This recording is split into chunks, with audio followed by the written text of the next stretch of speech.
Continuing on with my read-through of the Bible, I now come to the book of Esther. Now, Esther is part of what I call the historical fiction part of the Bible, along with the books that it's next to, Tobit and Judith. And the book of Ruth as well, I think, fits into this category, even though in the Christian Bibles, Ruth is moved earlier in the historical books. In the Jewish Bibles, I believe Ruth is not placed with the historical books. So, anyways, Tobit, Judith, Esther, and Ruth are the historical fiction books, meaning that they take place in a recognizable historical context. Maybe not so much the book of Judith, but the other ones. But the story that they tell is fictional. And it's also one coherent story written by one author, as opposed to, say, like the book of Genesis, which is a patchwork of different stories from at least 4 different sources that are mashed together, sometimes a little bit incoherently and awkwardly, and have a lot of stories in them that don't entirely make sense to a modern reader. The book of Tobit and Judith and Esther and Ruth read much more like a modern novel. I've seen these books called early examples of novels on Wikipedia, etc., other places. So it's the book of Esther, like the other books in this category, is very easy to read and very pleasant to read and makes sense as a short little novella and is enjoyable in that way. It is entirely fictional. Now, if you're like me, you were brought up in Sunday school where you were told that this really happened, but there's no evidence that any of this really happened, and I don't think any serious scholar believes that this is historical, although obviously there are people who believe it's historical for religious reasons, ideological reasons. But there's no historical evidence for any of this.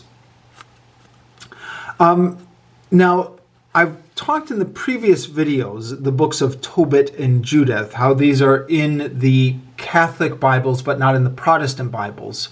So as somebody who grew up with a Protestant Bible, this read-through of the Catholic Bible is the first time I've read the book of Tobit and the book of Judith.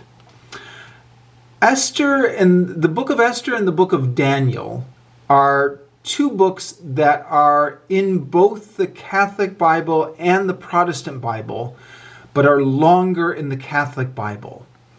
And again, this is because the Catholic Bible is based off the Septuagint, the Greek translation of the Old Testament.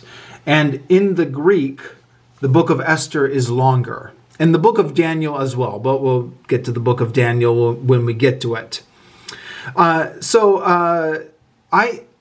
I've known ever since I was a student, ever since I was a child, I've known that the Catholic version of the book of Esther was longer.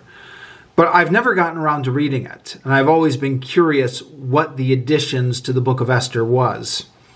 What the Jerusalem Bible does, which is quite nice, is it puts the extra bits to the book of Esther, the parts that are in the Greek but not in the Hebrew, or in other words, in the Catholic version but not in the Protestant version, it puts those in italics, so you can very easily see which parts are unique to the Catholic Bible and which parts are in both the Catholic and the Protestant Bible. And so this is a very nice way to do it. It saves me having to try and rely off my memory or flip back and forth between the Protestant Bible and the Catholic Bible to see which parts are extra. I can just tell at a glance. And as you can see maybe looking at this, there are spots where whole sections are added. Like right at the beginning, Mordecai's dream. This is a dream sequence that Mordecai has, which is not in the Protestant version. In other cases, let me see if I can find a good example here. Oh yeah, like in chapter 5, Esther presents herself at the palace. The extra parts are interspersed with the other parts. So you can see some of this is in italics, and then some of this is in regular, and some of this is italics. So these are little bits of extra dialogue which are added into the existing text. So, it was interesting for me as a Protestant to read this and finally find out what those added bits of the book of Esther was. That being said, the added bits to the book of Esther are totally not interesting. And I know I'm contradicting myself here. But what I mean is, in theory, it was interesting for me to finally find out, okay, these are the added bits I've been missing out on all these years. But then once you read them, you're like, oh yeah, boy, these do not add anything to the story. The original writer was right the first time. So I don't know who added these extra bits to the book of Esther. I guess nobody knows. This is all, anonymous scribes or anonymous authors through the centuries. But it's just filler. It does not improve the story at all. So, we get extra bits like Mordecai's prayer and Esther's prayer, which don't add anything to the story at all and are just really boring to read. We get some extra dialogue and extra stuff added here in chapter 5, but it's just filler. You wonder why someone felt the need to add this stuff when it just clearly does not improve the story at all. I guess I'm editorializing here a little bit, but the extra material does not improve the story at all. The shorter Protestant version is better. I think I can definitively say that. One interesting bit of trivia about the book of Esther, I don't know how many other people remember hearing this from their Sunday school days, but the book of Esther is the only book in the Bible that never mentions the word God. Or sometimes people say the Song of Solomon as well. Either the only one or one of two. Now, I don't know how many people have had this experience. I remember hearing about the story of Esther in Sunday school, growing up with it as you do in the Christian church. And then one lesson, I was about in junior high school at this time. Sunday school teacher said, "Do you know that the book of Esther never mentions God? Or it doesn't have any reference at all to God or religion or the spirit, angels, no reference to any of the supernatural at all." And it completely surprised me when I heard this because, I just always assumed that there were references to God in there. As I think most people do. But if you actually go through and read it, God is not referred to in there at all. Which is another interesting difference with the Greek version. Because in these extra bits with the Greek version, they totally add God in. And you can see this here. Mordecai's prayer. So the fact that somebody is praying, right? The Lord, Lord, Lord, King and Master of all things. So, Lord God, King, God of Abraham. So these extra bits that are in the Greek version completely undo that. They're going out of their way to introduce God into this. Which, come to think of it, is probably why they got added in the first place, right? Somebody along the line was probably disturbed that the book of Esther made no reference to God. So somebody felt the need to add it in. Maybe that's where these extra passages in the Greek come from. But if you read this in the Protestant version, which is based on the original Hebrew, it doesn't mention God at all. And sometimes it seems like it's deliberately avoiding mentioning God. There's a point where Esther is reluctant to go before the king. I'm sorry, let me find that. So Esther is reluctant to go before the king. And Mordecai says to her, "Do not suppose that because you are in the king's palace, you are going to be the one Jew to escape. No, if you persist in remaining silent at such a time, relief and deliverance will come to the Jews from another place." So it doesn't say God, but it's implying God, right? "But both you and the house of your father will perish. Who knows? Perhaps you have come to the throne for just such a time as this." So again, not mentioning God directly, but certainly implying some sort of divine intervention. And there's a footnote here in the Jerusalem Bible, which says the author of the Hebrew text avoids using the name of God. So that's a narrative choice, right? I wonder why the author of the Hebrew text deliberately avoids mentioning God. I guess that's one of the mysteries of the book of Esther. Another interesting point about the book of Esther, which again perhaps some of you might remember from your Sunday school days, is the book of Esther is famous for its ironies. And I remember actually first encountering this when I was reading the Student Bible, which is part of the NIV translation, the New International Version Student Bible. And I was still a young conservative Christian when I was reading that. And the Student Bible pointed out in one of its little study aids, they said like the author of the book of Esther is using the literary technique of irony to tell this story. And it pointed out the various ironies in the book of Esther. And I remember being a little bit disturbed when I read that, because thinking as a young conservative Christian, I thought, no, the author is not using the literary technique of irony.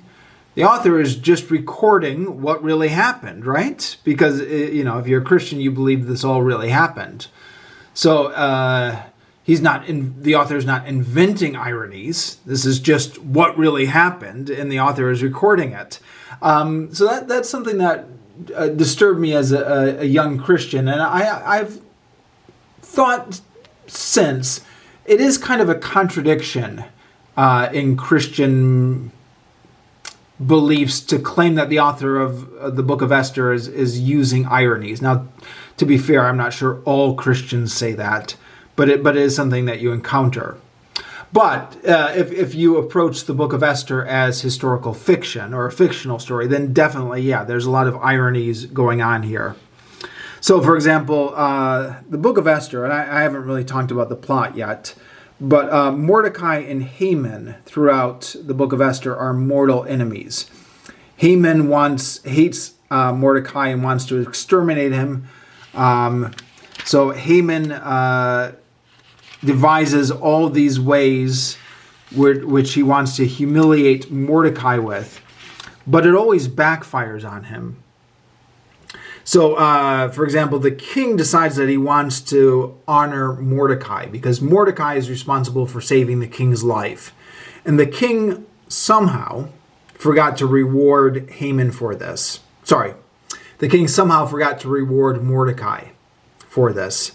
So the king realizes that he forgot to reward Mordecai for saving his life. And he calls in Haman. And the king asks Haman what should be done for somebody the king decides to honor. And Haman thinks that the king is talking about him. So Haman says, well, if the king wishes to honor someone, he should have royal robes brought, which the king has worn, and a horse which the king has ridden, with a royal diadem on his head. The robe and the horse should be handed to one of the noblest of the king's officers, and he should array the man whom the king wishes to honor and lead him on horseback through the city square, proclaiming before him, "This is the way to treat a man whom the king wishes to honor." And the whole time Haman is saying this, he's thinking the king wishes to honor him. But then the king says, "Hurry," the king said to Haman. "Take the robes and horse and do everything you have just said to Mordecai the Jew who works at the chancellery. On no account leave anything out that you have mentioned." So, of course, Haman is now totally humiliated having to do this So Haman has to take Mordecai out, proclaiming before him, "This is the way to treat a man whom the king wishes to honor." Haman actually has to do this to the guy he completely hates. So that's one irony. And then there are all sorts of other ironies in the story as well. Haman it builds a huge gallows with which he plans to hang Mordecai on. When the king finds out, Haman ends up getting hanged on the gallows with which he was planning to hang Mordecai on, etc. And other ironies in the book of Esther as well. If you Google irony in the book of Esther, you can find plenty of websites detailing the various ironies that are used in the story. So there are some clever things going on in this story. That being said, this was never one of my favorite Bible stories, and I know a lot of people really do like this Bible story, but I always found it to be a little bit anticlimactic, and especially after reading the book of Judith, I'm noticing problems with the book of Esther. So the book of Judith, as I said in my previous video when I talked about the book of Judith, it's okay. It's an all right story, but the thing that I didn't really like about the book of Judith is that her superpower was being really beautiful. So, I mean, yes, she was trusting on God and God helped her and stuff like that, but everything that she was able to do because she was really beautiful, and everybody on the other army fell in love with her. Esther is kind of the same way. She becomes queen just because she's really beautiful. She's able to go into the king's presence and be saved from death just because she's really beautiful. She's able to ask all these favors from the king just because she's really beautiful. I mean, her superpower is just looking really beautiful and smiling at the king. And then the king does whatever she wants. And that, I don't know. That doesn't strike me as like the best resolution to the story. I mean, maybe if there was some sort of riddle she had to solve or some quest she had to go on, or, you know, maybe if she actually had to do something instead of just being really beautiful and asking the king for favors. I felt that as a child, and I kind of feel that now, that the whole story, I don't know. There are some clever ironies going on here, like I said, but I don't know if this is my favorite Bible story. I mean, basically, the story, I suspect everyone is familiar with the story, but the story is that this takes place where, well, the Jews are in exile in Persia, so during the period of exile. Haman, who is in the Persian Empire and one of the high officials, wants to exterminate all the Jews. He gets the king to sign a decree exterminating all the Jews. Now, Esther is the queen at this time, but the king doesn't know that Esther's a Jew because she's kept her identity a secret. Esther wants to go to the king to intercede and get him to call off the order. But there's a catch. Nobody can go into the king's presence without being summoned, or you'll be killed. By the way, this is another one of the ironies in the book of Esther, is that the first queen of Persia, or the queen of Persia at the beginning of the story, rather, Vashti, gets dismissed from being the queen because she refused to go into the king's presence. Esther, on the other hand, is risking the king's displeasure by going into his presence. So that's another one of those ironies. I didn't actually catch that myself. I read that on a commentary, but apparently that's another one of the ironies that's in here. Anyway, she goes into the king's palace because she's so beautiful. He immediately forgives her. He says, you can have anything you want. She says, I want a banquet, and I want you and Haman to go to the banquet. So the king and Haman go to the banquet. The king says, okay, Esther, tell me what you want. You can have anything. And she says, I want another banquet. You and Haman both go to the banquet again. So, we've got some build-up here. You don't have to tell the story that way. It's a narrative choice, right? We could have had the story where Esther just goes into the king's presence. The king says, what do you want? Esther says, look, there's this issue. You signed a law exterminating my people, and just deal with it right then. But instead, we have this build-up where Esther at first just says, I want you to just come to a banquet. Then they go to the banquet, and Esther says, I want you to go to another banquet. Then they go to the other banquet, and then finally she tells the king what she wants. And that's the climax of the story. Now, according to the book of Esther, the king cannot revoke a decree once it's been signed into law. Now, this is something that I and my fellow classmates had a hard time understanding in Sunday school. We were just like, well, why? I mean, he's the king. Certainly the king can revoke any decree he wants. And the Sunday school teachers always said, well, the Medes and the Persians, they had a unique legal system. And I actually, to this day, have no idea if that's true or not. I mean, I know the story of Esther is not true, but that part about in the Persian Empire, the king could not revoke a decree once it's been signed. I don't know if that part is actually historical. But at any rate, in the world of the book of Esther, that's the legal system that's going on. But the king instead says that the Jews are able to defend themselves. And so the Jews are able to fight against everyone who comes against them and wins great victories. And then that becomes the origin of the Feast of Purim in the Jewish calendar. I think after the 20th century, this story is a little bit more chilling, isn't it? So the Jews are in the Persian Empire, but they're not Persians. Haman plays on this when he's trying to get the king to exterminate them. He's like, there's a people who live among you, but they're not really loyal. They live with us Persians, but they're not really Persians. The king should exterminate them. I mean, it sounds like what happened in Europe in the 20th century, doesn't it?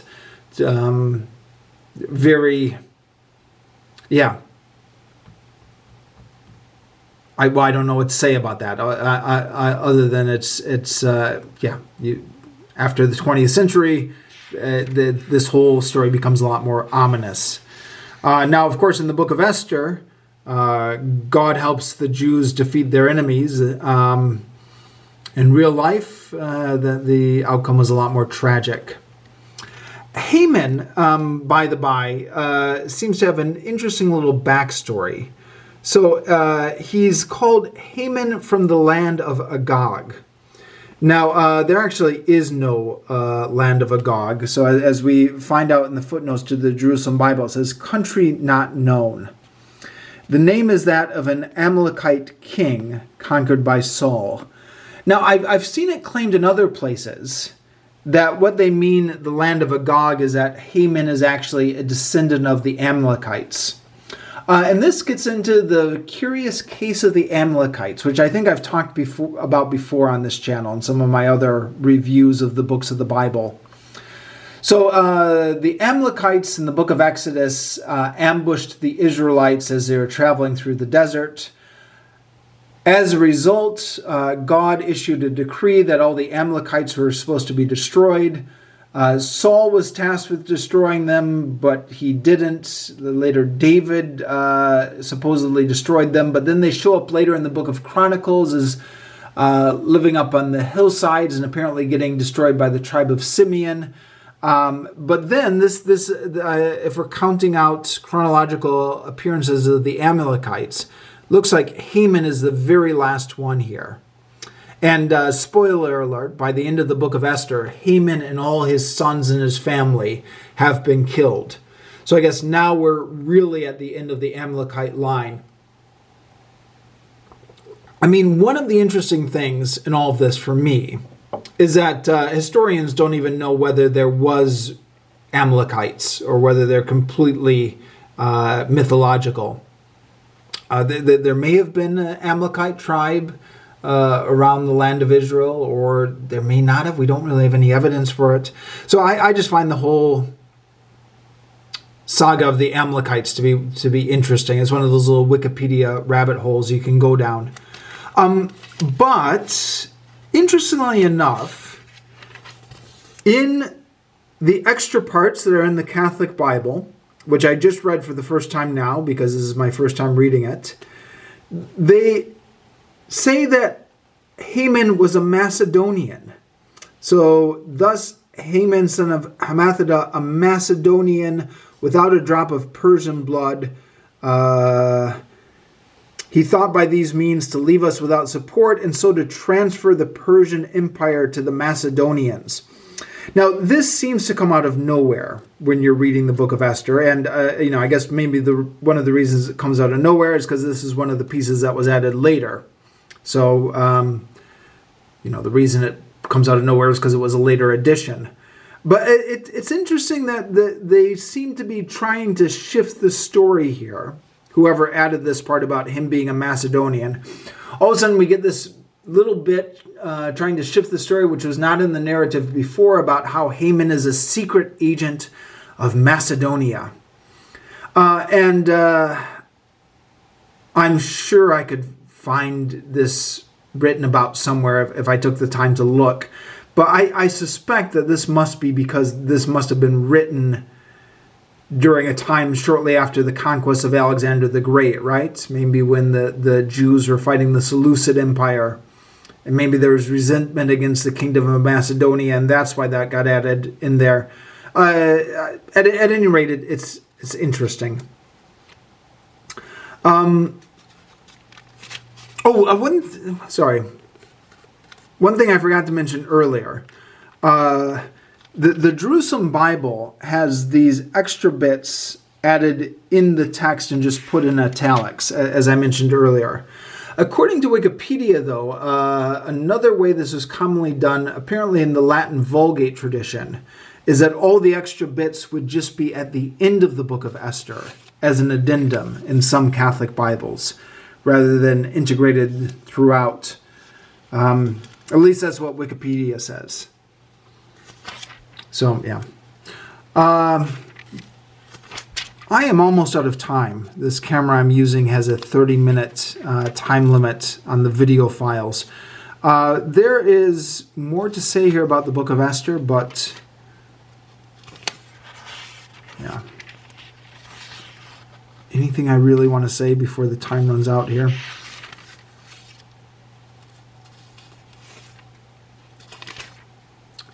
I may just call it good here, yeah.